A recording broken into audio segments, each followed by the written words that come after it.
Bismillahirrahmanirrahim. Assalamualaikum warahmatullahi taala wabarakatuh.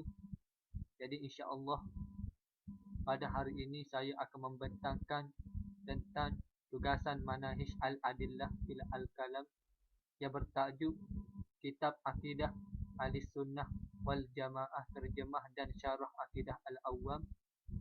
Nama saya Muhammad Azman bin Abdullah.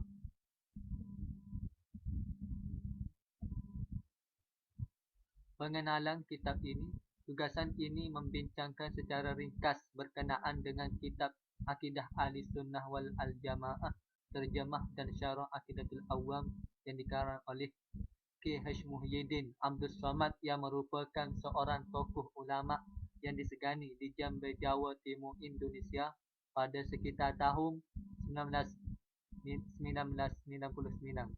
Kitab Aqidah Al-Awwam adalah kitab kecil yang membincangkan tentang pokok-pokok keyakinan dalam Islam yang biasa disebut dengan Aqaid 50.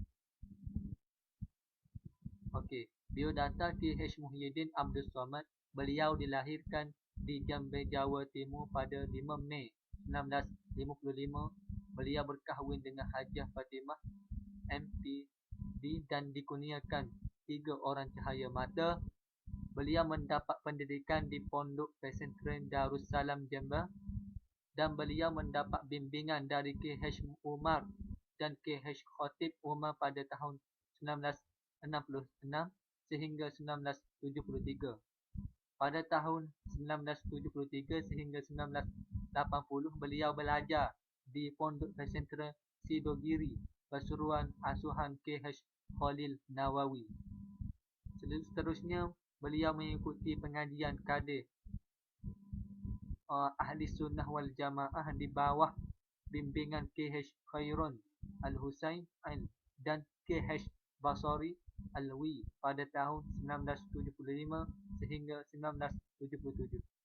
Pada tahun 1995 dan sehingga 1996, K.H. Muhyiddin Abdul Samad mengikuti pengajian PPWK Program Pengembangan Wawasan Keulamaan yang diselenggarakan oleh Letpenden PBNU. Seterusnya biodatanya lagi, iaitu pada tahun 1996 beliau mendapatkan ijazah ilmiah ammah dari Sayyid Muhammad bin Alwi Al-Maliki. K.H. Muhyiddin juga merupakan pengasas Pondok Pesantren Nurul Islam 1 Nuris 1 Antirogo Tumbasari Jember yang didirikan pada tahun 1981. Dan Pondok Pesantren juga dikhususkan untuk mahasiswa Nurul Islam 2 Nuris 2 yang didirikan pada tahun 1991 di Manggeli Kaliwas, Jember. Seterusnya beliau juga menjadi wakil khatib Syuriah di CNU Jambi dan sejak tahun 1999 sehingga saat ini beliau menjawab jawatan sebagai ketua Tanfidiyah PCNU Jambi. Seterusnya karya-karya K.H. Muhyiddin Abdul Samad iaitu Fiqh Tradisionalis, jawapan pelbagai persoalan keagamaan sehari-hari. Yang kedua, tahlil dalam perspektif Al-Quran dan Hadis. Yang ketiga, Hujjah Nur Akidah Amaliyah Tradisi.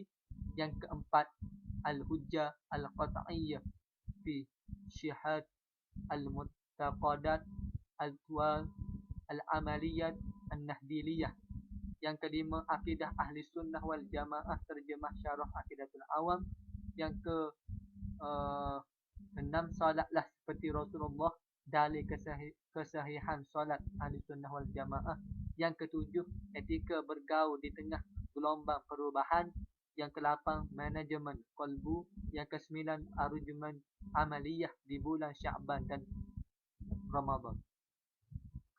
Dari sudut metodologi pula, metodologi yang digunakan oleh pengarang ialah pengarang mulakan dengan ucapan sekapur sirih penulis dengan lafaz yang mulia dengan nama Allah yang Maha Pemurah lagi Maha Penyayang, yang mana harapan penulis agar kita semua selalu menjaga akidah Ahlussunnah wal Jamaah, dan diteruskan dengan kata pengantar K.H. Khatib Umar dan juga beliau melahirkan rasa syukur kepada Allah Subhanahu Wa Taala kerana K.H. Muhyiddin Abdul Samad menunjukkan terjemah dan syarah kitab Akidah Al-Awwal supaya lebih mudah untuk dipahami.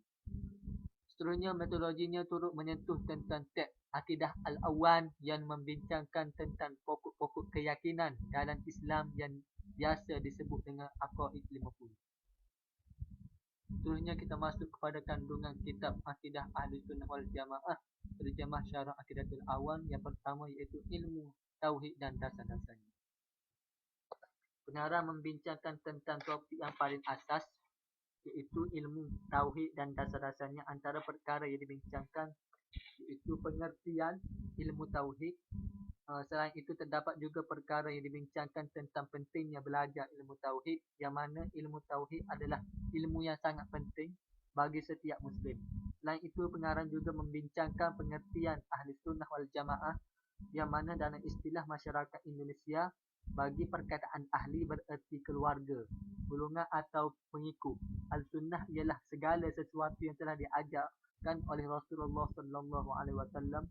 Manakala al-jamaah ialah apa yang telah disepakati oleh para sahabat Rasulullah sallallahu alaihi wasallam pada zaman Khulafaur Rasyidin. Seterusnya, pengarang juga membincangkan berkenaan dengan hukum akal. Apabila kita menerima sesuatu informasi, maka akal kita akan menerima dan dengan salah satu pendapat seperti terbahagi kepada 3 kategori. Yang pertama membenarkan, yang kedua mengingkari dan tidak mempercayai, dan yang ketiga memungkinkan. Artinya boleh jadi dan boleh tidak jadi. Di samping itu pengarang juga membicara hukum kebiasaan, bukan hukum akal. Contoh, banyak orang yang telah biasa melihat api dapat membakar kertas. Jika orang percaya kebiasaan yang telah diketahui berulang-ulang itu, maka disepakati api boleh membakar segala kertas, dan apabila dikatakan sebaliknya, ia mengatakan mustahil. Seterusnya, yang kedua, pengantar Akidah Al-Awwal. Dalam tajuk ini, pengarang buku telah memulakan tajuk ini dengan pertanyaan, adakah dibolehkan mengucapkan selawat kepada Nabi Muhammad sallallahu alaihi wasallam, padahal beliau adalah orang yang mulia dan terpilih dengan jaminan syurga dari Allah Subhanahu wa taala. Seterusnya, jawapannya pengarang telah menyatakan dalil-dalil dari Al-Quran dan hadis mengucapkan selawat adalah teladan dari Allah Subhanahu Wa Taala, dan para malaikat yang mengucap selawat kepada Nabi Muhammad sallallahu alaihi wasallam sekaligus perintah Allah Subhanahu Wa Taala kepada seluruh umat Islam untuk membaca selawat dan salam kepada Nabi Muhammad sallallahu alaihi wasallam. Dalil yang diberikan oleh pengarang ialah surah Al-Lahab ayat 56 dan beberapa hadis Nabi sallallahu alaihi wasallam. Seterusnya, yang ketiga, sifat-sifat bagi Allah Subhanahu Wa Taala.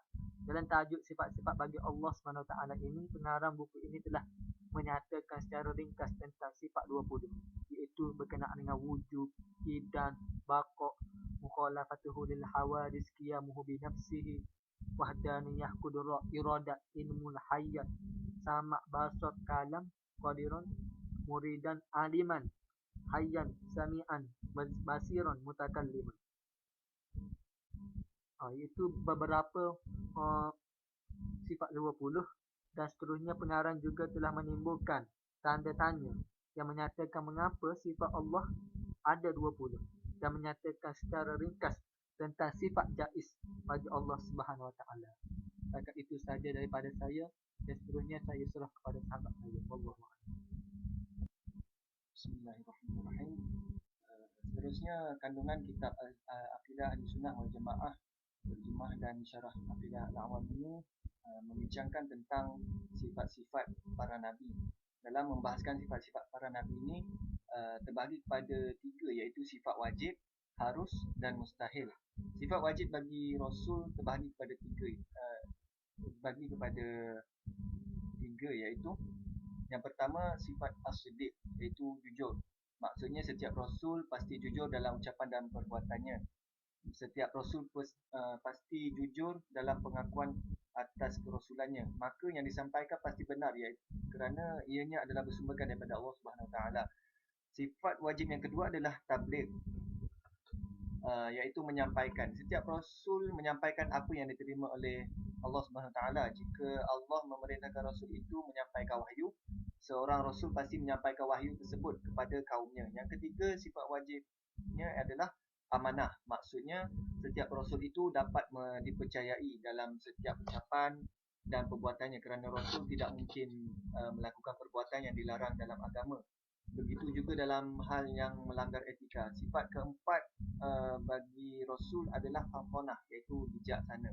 Maksudnya menyampaikan risalah Allah SWT itu mengikut kemampuan dan strategi khusus agar risalah yang disampaikan boleh diterima dengan baik.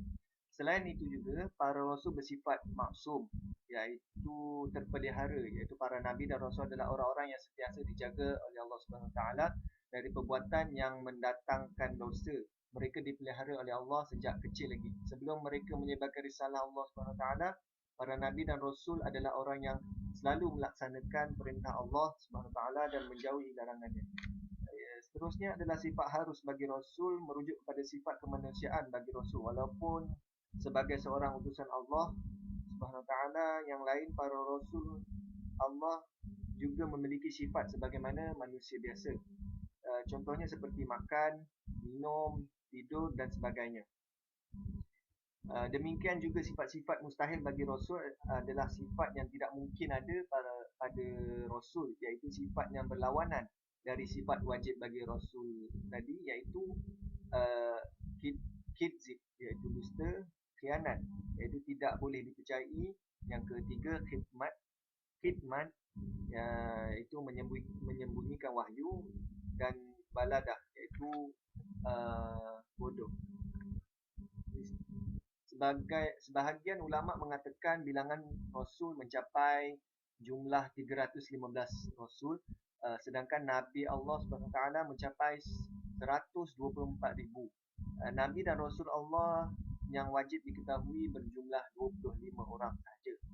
Selain itu, tajuk ini juga membincangkan mengenai Nabi Muhammad SAW adalah Nabi dan Rasul yang terakhir. Penegasan bahawa Nabi Muhammad SAW adalah Nabi yang terakhir dan tiada Nabi atau Rasul yang akan ada selepas Rasulullah SAW. Seterusnya kita pergi kepada perbincangan tentang sifat-sifat malaikat. Begitu juga dalam kitab ini membahaskan mengenai sifat-sifat malaikat dan 10 malaikat yang wajib diketahui bagi kita, iaitu umat Islam. Beriman kepada wujudnya malaikat adalah wajib dengan meyakini bahawa Allah SWT telah menciptakan makhluk yang diperbuat daripada cahaya dan tidak pernah derhaka kepada Allah SWT. Malaikat adalah makhluk yang sangat mengagumkan kerana mereka tidak makan, tidak minum, tidak tidur dan tidak berkeluarga seperti mana manusia biasa. Mereka dapat mengubah bentuk dirinya sendiri menjadi seperti manusia. Malaikat diberikan tugas-tugas tertentu yang telah ditetapkan oleh Allah SWT. Malaikat juga merupakan makhluk yang akan mengerjakan apa yang diperintahkan oleh Allah SWT. Selain itu, turut membincangkan tentang 10 malaikat yang wajib diketahui, iaitu pertamanya adalah malaikat Jibril, malaikat Mikail, Israfil, Munkar dan Nakir, Raqib, Atid, Ridwan dan Malik. Seterusnya perbincangannya adalah berkenaan dengan kitab-kitab Allah. Dalam kitab ini juga menerangkan kitab-kitab Allah SWT yang diturunkan kepada para nabi yang terpilih untuk memimpin dan membawa umat Islam kepada kebenaran. Sebagai contoh, orang Islam yang berpegang teguh dengan ajaran Islam, dan antara kitab yang wajib kita imani adalah kitab Taurat, Zabur, Injil dan Al-Quran. Seluruh umat Islam juga wajib melaksanakan semua perkara disampaikan oleh Rasulullah SAW, sama ada perintah, larangan maupun hal yang berkait dengan perkara baik. Islam wajib melaksanakan segala perintah dan menjauhi segala larangan Allah SWT dan Rasulnya.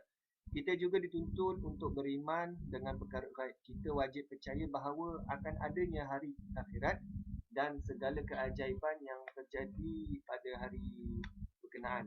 Sebagai seorang yang beragama Islam, kita hendaklah yakin bahawa kematian itu juga pasti akan menjemput kita.